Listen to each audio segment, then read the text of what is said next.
हरे कृष्ण हरे राम भक्तजनों। आज हम ज्येष्ठ मास का चौथा अध्याय श्रवण करेंगे। उसकी कथा और उसका महात्म्य दोनों श्रवण करते हैं। प्राचीन समय की बात है। महाराज अमृतकेतु अपने राज्य में सुख शांति और प्रजा के कल्याण के लिए प्रसिद्ध थे। वे धर्म और आध्यात्मिकता के लिए प्रति अत्यंत निष्ठावान थे। एक बार ज्येष्ठ मास में राज्य में भीषण सूखा पड़ा। नदियां सूख गई, फसलें बर्बाद हो गई और प्रजा दुखी हो गई। महाराज अमृतकेतु ने अपनी चिंता व्यक्त करते हुए राजगुरु से समाधान मांगा।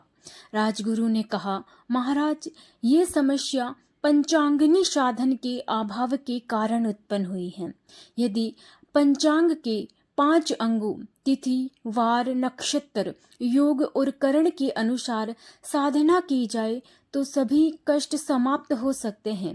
राजगुरु के निर्देशानुसार महाराज अमृतकेतु ने ज्येष्ठ मास की शुक्ल पक्ष की एकादशी से पंचांगिनी साधन का प्रारंभ किया।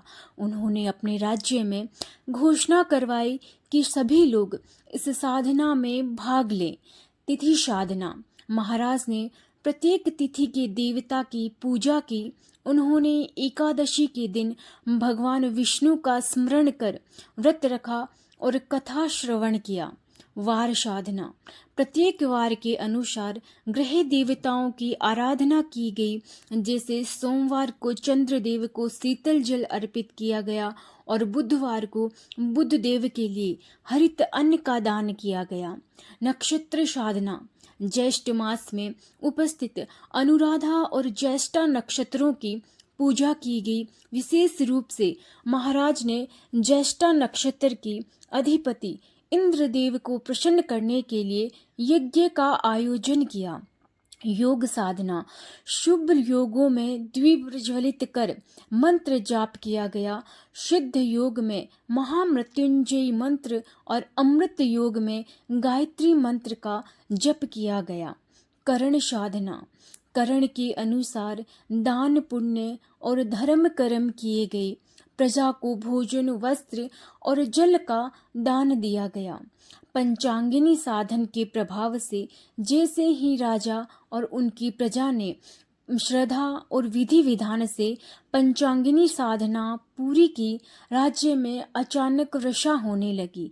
खेतों में हरियाली छा गई और जलाशय भर गए और प्रजा में हर्ष फैल गया। महाराज अमृतकेतु ने यह समझा कि पंचांग के अनुसार साधना और कर्म करने से ही सृष्टि में संतुलन बना रहता है। पंचांगिनी साधन की इस कथा से यह संदेश मिलता है कि जीवन के 5 तत्वों समय, दिवस, दिशा, संतुलन और कर्म का पालन करके मनुष्य अपने जीवन को सुखी और समृद्धि से भर सकता है। इस कथा को सुनने और पंचांगिनी साधना को अपनाने से व्यक्ति के सभी कष्ट दूर हो जाते हैं और उसे परम शांति की प्राप्ति होती है। हरे कृष्ण हरे राम। अब चौथे अध्याय का महात्म्य शुरू करते हैं। पंचांगिनी साधन विधान महात्म्य। ऋषि लोग कहने लगे कि हे स्कंद जी, आपने अभी पंचांगिनी साधन व्रत का वर्णन किया था। अब आप कृपा करके यह कहिए कि किसी कार्य की इच्छा रखने वाले अपनी कामनाओं को सिद्धि के लिए इस व्रत को कब करें और इसकी विधि क्या है। जिसे प्राचीन व्रत के प्रभाव से गिरिजा शिवप्रद को प्राप्त हुई और इसका पंचांगिनी साधन नाम कैसे हुआ, ये सब वार्ता आप हम लोगों से कहिए। स्कंद जी कहने लगे कि हे विप्रो, पूर्व समय में जब श्री शिवजी भगवान ने कामदेव को भस्म कर दिया, तब दीन वंदना पार्वती जी बहुत दिनों तक शोकाकुल रही। इसके पश्चात अपने पिता के घर में जाकर रहने लगी, परंतु कहीं भी सुख नहीं मिला। इस समय हिमालय के वासी ऋषियों ने आश्रमों में जाकर पार्वती जी ने शांति के उपाय को पूछा। इस प्रकार पूछने पर सप्त ऋषियों में श्री भृंगु ऋषि कहने लगे कि हे महाभागे, तुमने अति उत्तम प्रश्न किया है। मैं तुम्हें विस्तार पूर्वक इसका उत्तर देता हूँ।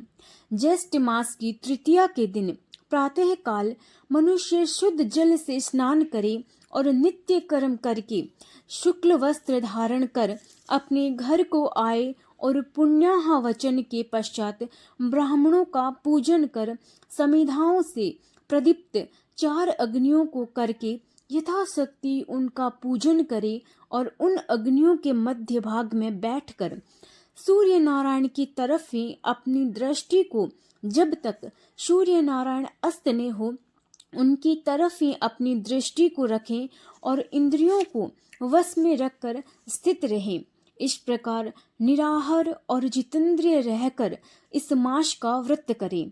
ऋषि के वचनों को सुनकर पार्वती जी अति प्रसन्न हुई और शिव जी के प्रश्नार्थ 12 वर्ष तक इस व्रत को प्रति मास करती रही। इस व्रत के प्रभाव से शिवजी महाराज मोह को प्राप्त हो गए और पार्वती जी कहाँ गई ऐसा विचार करने लगे। उन्होंने समाधि द्वारा पार्वती जी का तपोवन में होना निश्चय किया और शिवजी महाराज वनचर के रूप में उमा देवी की तपोवन में गए तथा अनेक प्रकार के अमृत के समान मीठे वचनों से उमा देवी को समझाया, परंतु उमा देवी ने उनको फटकार दिया। तब शिवजी ने अपने वनचर रूप को त्याग कर अपने को शिव रूप में प्रकट किया और पार्वती जी ने जब शंकर भगवान को देखा तो लज्जा के मारे अपना सिर नीचा कर लिया। भगवान शिव ने बड़े आनंद के साथ पार्वती जी को अपनी गोद में करके आलिंगन किया। इस समाचार को सुनकर राजा हिमवान भी वहां पर आ गया और शिवजी से मिलकर विविध विचारों से शिवजी महाराज का पूजन किया। तब शिवजी राजा हिमवान और तपोवन के वासियों की आज्ञा लेकर पार्वती जी को अपनी अर्धांगिनी बनाकर कैलाश पर्वत को चले गए। स्कंद जी कहने लगे कि हे ब्राह्मणों, मैंने आपसे पंचांगिन साधन व्रत का विधान कहा है, अब आप ज्येष्ठ मास का और क्या महात्म्य सुनना चाहते हैं।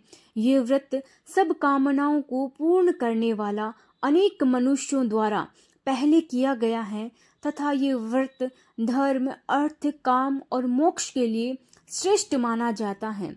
जो मनुष्य इस व्रत को भगवान जगदीश की तुष्टि और पुष्टि के लिए करते हैं वह इस लोक में समस्त कामनाओं को पाकर अंत में ब्रह्म लोक को प्राप्त होते हैं। इति श्री ज्येष्ठ मास महात्म्य पंचांगिन साधन व्रत विधान 4था अध्याय समाप्त। हरि शरणम हरे कृष्ण हरे राम।